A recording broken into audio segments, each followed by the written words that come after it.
My name is Dr. Kathleen Muldoon, and this is the Humanity in Medicine Office Hours Live, where we will be talking about finding your story for the personal statement, which is something that the community has been thinking about for the past week or so, especially if you've been working through the companion notebook, Finding Your Story, which I also posted on Substack. So that's the Humanity in Medicine Substack. And I think the actual name is Humanity in Medicine Coaching, maybe if you want to find it, or together with my name, Kathleen Muldoon. But however you find it, and if you're here live, I see some of you joining, then I'm really glad to see you. So I'll give everyone just one more minute to join. As always, I say, grab your notebook. If you have it, hold on, I'm getting an error message. So just let me start this again. Let's see. Okay, so let's start that again. I'll give everyone a minute to join. And while you are getting on, I'll just introduce myself again. My name is Dr. Kathleen Muldoon, and I am the creator of Humanity in Medicine on Substack, which is a coaching space where I help physicians in training and other healthcare professionals get unstuck at the various transition points of your career, and in doing so, develop some skills and resiliency to help you stay human in systems that sometimes ask you to be otherwise. So as you're joining this space, I always say bring a book. Look, this one says blank inside. I thought that was a little funny. Is that not actually blank inside? I've already written in it, but sometimes I do ask questions and take time to really think about your answers and write them down if we're doing this together live, or even if you're watching the replay. And if you are watching the replay, this that I actually made this for, because I've been getting the same message over and over this week from students who tell me, and who are working on their personal statement. Some of them are working on it for actually the medical school admission cycle, and many are working on it for the upcoming residency application cycle deadline. Um, and they tell me that they just can't seem to start, and they use words like writer's block. So tonight I'm going to coach um, one of those students in kind of a composite way to protect anonymity, because I'm seeing a lot of the same um, issues come up. So if you're here live, welcome. And if you're watching the replay, I'm especially glad you're here, because I have a feeling that's how many of you are going to experience this conversation. So this week on Humanity in Medicine, I published Finding Your Story. It's a companion notebook that is meant to be completed over 7 days for students who are writing, especially their residency personal statements, but it can be any kind of application um, essay or personal statement, whether it's medical school or into fellowship or internship or your first job as a doctor. Um, and I want to admit something to create some safety and vulnerability here. At the same time, I started a daily discussion thread in my Substack chat, expecting people to share what they were discovering as they were working through their notebook. And I've created spaces like this before, and worked with students for more than 20 years as a med school professor. But my admission is no one did. Not a single chat. And at first I thought, well, maybe nobody's using the notebook. Um, and then my inbox started filling up, and not in public, in private. And the messages from students who were using the notebook all sounded different on the surface, but underneath they were saying exactly the same thing. So maybe this sounds familiar to you. I don't know what to write about. I know I have stories, but none of them seem important. Or I don't know how they go together. I'm starting auditions. Eris is coming, and I'm feeling very nervous about it, which is the widely used residency application system. I've heard things like every time I sit down to write, I freeze. I've had some pretty direct questions about AI, so I'm going to address that. Things like, can AI write the first draft, or should I just use AI to make me an outline? And I've also heard, I think I need someone to help me figure out what my story even is. So as I read through those, I realized a few things. Um, but the main thing is that those are not different problems. They're one problem wearing like six different outfits. They're dressed up differently. And tonight, I don't want to teach you how to write a personal statement. I want to coach you around the thing that's happening before the writing ever begins. Because I don't think that you have writer's block. I think that you're carrying a block about your identity. And that's what I think is the bigger issue that I want to talk about. So I'm going to coach a composite student to protect privacy. So this is just a compilation of various students who have reached out to me. It's not one person. It's made from several conversations that I've had this week. So imagine a fourth year medical student, and it's the beginning of August right now when I'm recording this. And so they're likely on an audition rotation. And these days are long. Okay. They're performing all day. They're trying to impress everyone. And the electronic residency application system opens next month in September. And if you're a military student, then it opens at the end of this month of August. And maybe their mentor or the resident or attending or even another student keeps asking, how's your personal statement going? And they smile and they say, it's coming, it's going. But every night they go home and they open a blank document. They read the first sentence and then they delete it.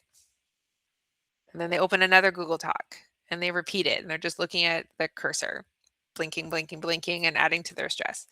And eventually they wonder, maybe I just don't have a story. Or maybe AI can help me figure out what to say.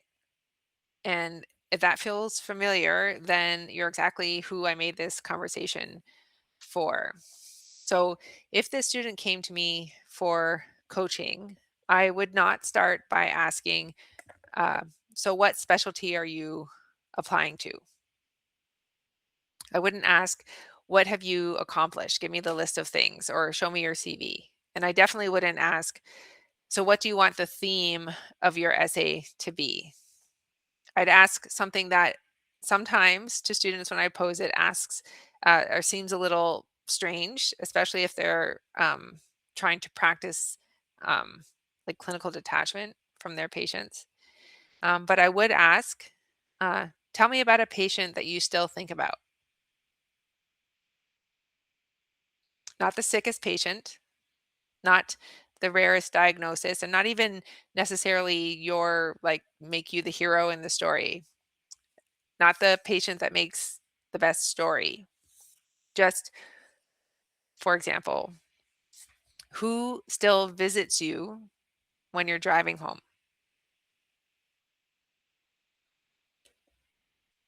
Most students can answer that question right away. They have someone in mind.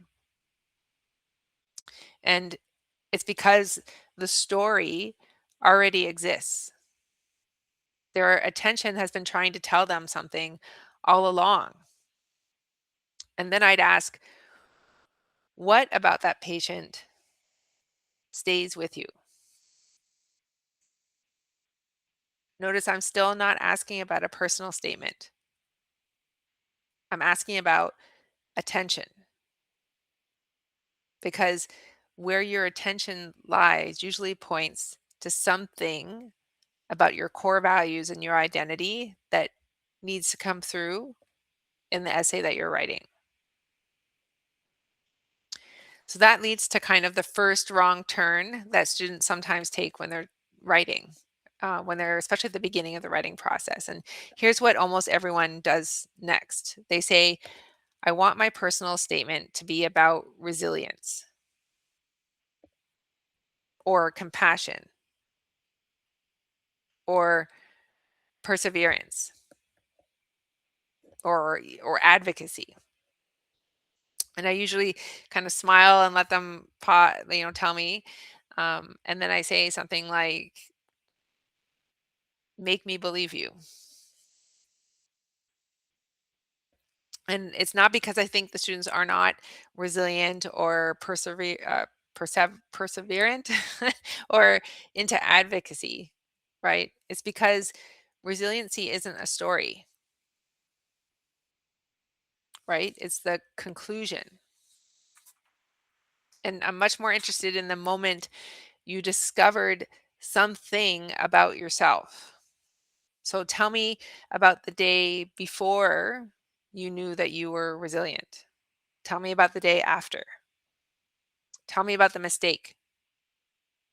Tell me about the uncertainty, the patient, family, the conversation, the silence.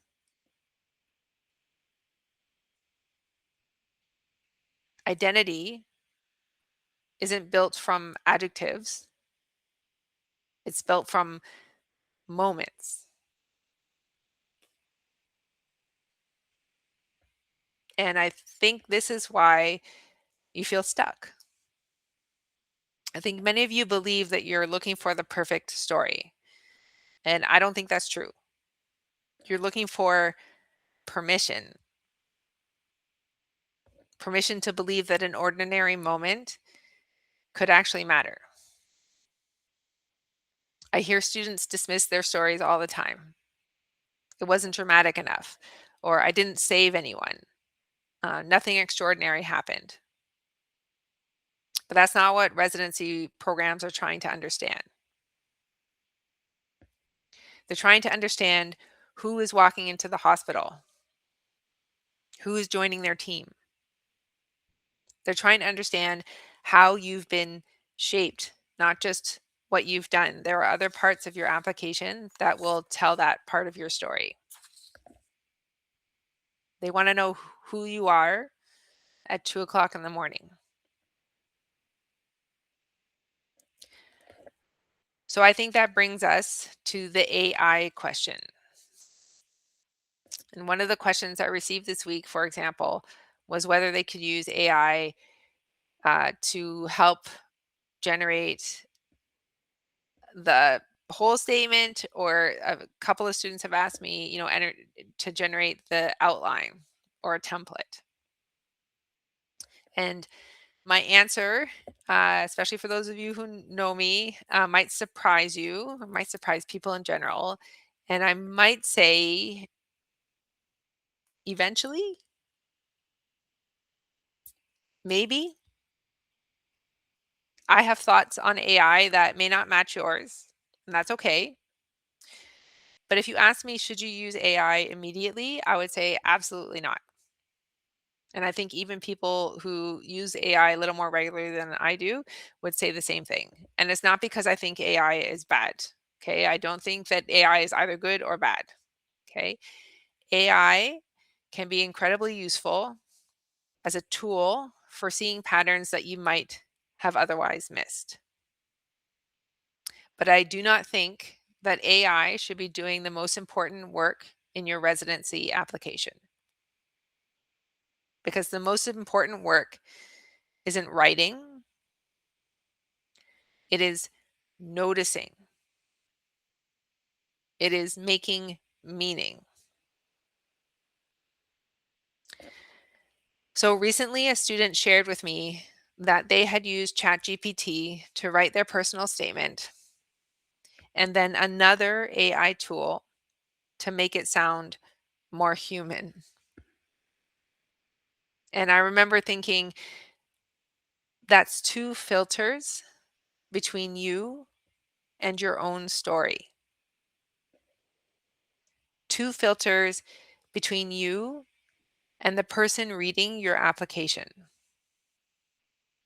And eventually, it's two filters between you and the physician you're becoming, the patients that you will see. The personal statement isn't just a document that you upload to the ARIS application platform. It's the beginning of a conversation. The stories you choose to tell today become the stories you're asked about in your interviews. Tell me more about that patient. Why was that experience so meaningful to you? How did that change the way you think about medicine? Those aren't writing questions. Those are reflection questions. And no language model can answer them for you. If you ask AI to tell you what your story is before you've done the work of discovering it for yourself, you're outsourcing the very thing that the personal statement exists to reveal. You're asking a predictive language model to tell you who you are becoming. So, predictive models are designed to produce what is statistically likely. They trend towards the average. Your residency application isn't asking you whether you can sound like the average medical student. It's asking who you are. And that's not a pattern matching problem. It's an identity problem, an identity opportunity. So the essay I wrote this week and published on Humanity and Medicine is called You're Not Just Learning Professionalism, You're Becoming a Doctor. And it was about professional identity formation, which is the lifelong process of becoming a physician, not just learning how to behave like one. It's learning about the kind of doctor that you want to be. And I think the personal statement is part of that process. Writing it isn't just about producing a stronger or more strategic application. It's one of the few moments in medical training where you're invited to stop and ask, who is this experience asking me to become?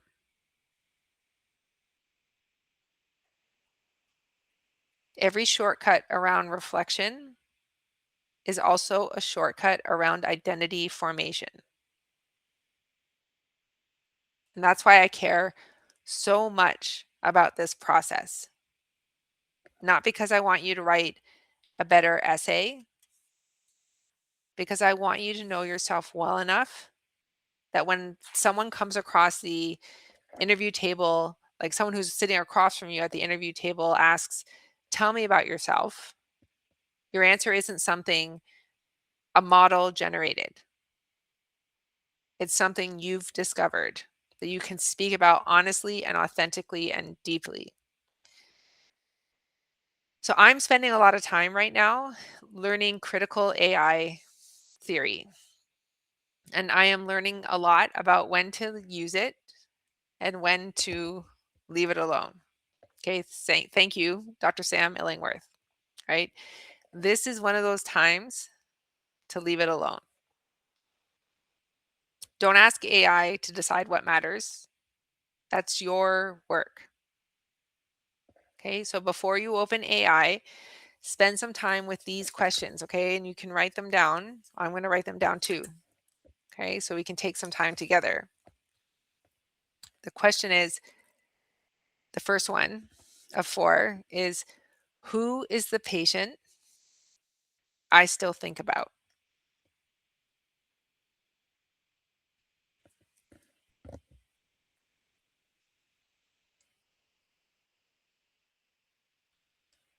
Then what experience changed the way that I understand medicine?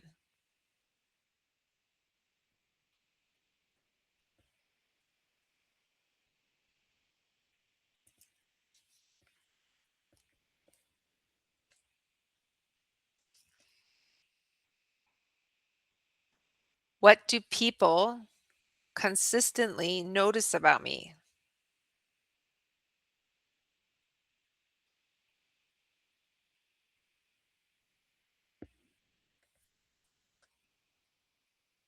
That might seem like a strange one, but how we are reflected back to ourselves is a really important part of this discovery process. And then the final question is, what thread keeps showing up throughout my life, especially when you look back at those moments?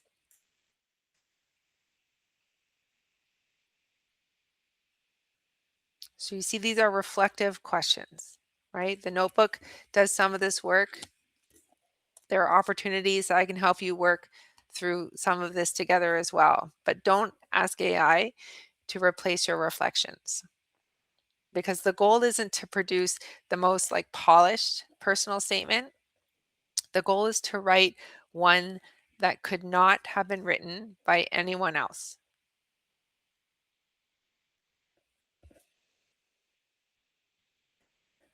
So I said, look for the thread. What thread keeps showing up across my life? So how do you do that? One of my favorite parts of coaching is when students suddenly realize that three completely unrelated stories actually belong together. So, for example, the elementary school teacher, the patient with dementia, the difficult family conversation or meeting that you remember that maybe you just had, the time that they advocated for a classmate. None of those experiences maybe look connected until you notice that every single one of them reflects the same core value. So maybe you've always been translating, an effective communicator. Maybe you've always been creating safety in the spaces that you occupy. Maybe you've always been helping people feel seen. That's the thread. That's your theme. It's the personal statement doesn't create the thread. It reveals it, okay, to the people who are receiving it. So, if you've been working through the Finding Your Story Companion notebook, which is available on my Substack page, it's a 65-page notebook to help you work through some of these like topics throughout your personal statement through prompts. I want to encourage you not to rush the writing. Okay, collect first, notice first, and trust that your attention has been doing the work for you for years without you even noticing it, right? Because you just go so fast, right? From test to test, from clinic to space to home to sleep, right? So, but you have been paying attention. Okay, when you sit and allow that space to let those moments come up for you, you will know that you have that story. So sometimes the most important coaching I give isn't helping someone to write a paragraph. It's helping them to stop dismissing the moments that actually belong in it. So here's an invitation. This week helped me realize a lot of things, but the number of emails I got was meaningful to me, especially in juxtaposition to the quietness of the chat. Most students don't need another worksheet, right? Although that's a tool that can be there to help you organize your thoughts. You don't need, for sure, another article telling you what residency directors want or a template to fill out like Mad Libs. Okay. You need someone willing to sit beside you long enough to help you notice the pattern, to ask another question when you start writing, to help you hear yourself. And because of the conversations I've had this week, I'm planning to open another small coaching cohort for the personal statement writing, beginning in the week of August 23rd. It's a couple weeks from now. So if you collected stories but can't figure out how they fit together, or if you're still staring at a blank page, You're not alone, and applications for the workshop are open now. And I will post the link alongside this replay. Not because I think that I have the perfect formula, but because I think your story is already there. So sometimes you just need another person or a safe group of people to help you find that thread. So if that's where you are, if you have a notebook full of stories, but no idea how they fit together, I hope you'll join us. And whether you do or not, I want to leave you with one thing to remember. And that is, if you're staring at a blank page, um, the blank page is almost never the problem. The question isn't, what should I write? The question is, who is this experience asking me to become? So thank you for spending this time with me tonight. I'll stay on for a little while in case anyone has questions. And if you're watching the replay, I'd love to hear one thing, not your whole story, okay? Just this. What is one moment, either inside or outside of medicine, that you still can't stop thinking about? Because that's often where your story begins. So thanks a lot for joining tonight, and I will hear from you soon.